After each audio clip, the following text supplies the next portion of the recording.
All right, we're on the bottom of page one, and in this section, we're going to be talking about the Constitutional Convention. I want you to notice the image, we the people of the United States. In other words, when the Constitution was being written, if you notice, several people are going to be having a hand in it, and there's going to be a lot of editing. You're going to have two factions rise up. You have your Federalists and you have your Anti-Federalists, and they're going to be debating. Keep in mind, the Constitutional Convention was called because of Shays' Rebellion and the weakness of the government to do anything about it. So it is the elites, as I mentioned, that were afraid of the masses. Okay. And their question here is democracy bad? And as far as the elites were concerned, too much democracy is a bad thing. They felt that they, being the elites, should be in charge, and it is the farmers and merchants and everybody else that should stay in line.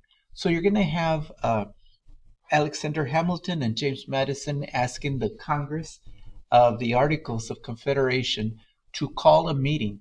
And they had had meetings like at Mount Vernon and Annapolis, and they were successful with the states that did send delegates. So the Congress of the Articles is going to call a meeting, and it's going to be held at Philadelphia. At this time, Philadelphia is the largest populated city. New York City is not going to be a large have a large population yet. Okay, and the purpose of the meeting was to edit the articles. Okay, fix what was wrong. So the question is asked: should we start from scratch? Should we get rid of the articles? As far as some people were concerned, no.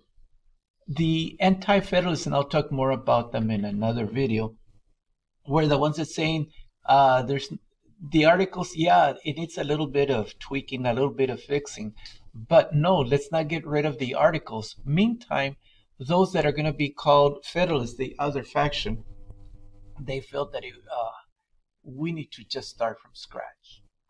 Okay, the person that is known as the father of the Constitution is James Madison, and if you notice, it says he showed up ready. And when I say ready, he did a lot of readings as far as the Roman Republic, the Greek republics, and was it possible for America and you know those other places that I mentioned were city states? Would it be possible for a country the size of the United States? Uh, was it possible to have a large republic? And as far as James Madison is concerned, yes, it is. Okay. Also, what you need to know is that uh, George Washington, is going to be chosen as the presiding officer. We needed somebody of his stature to take control of the meeting. Okay. Keep in mind that other names that are given to the people that attended the Constitutional Convention are framers, because whenever you start a house, you first set up the frame, and that's the government. And they're going to be known also as demigods, half man, half God, because of what they did. And if you read the names of the people that attended the Constitutional Convention, and even some that did not, it's a who's who of U.S. history.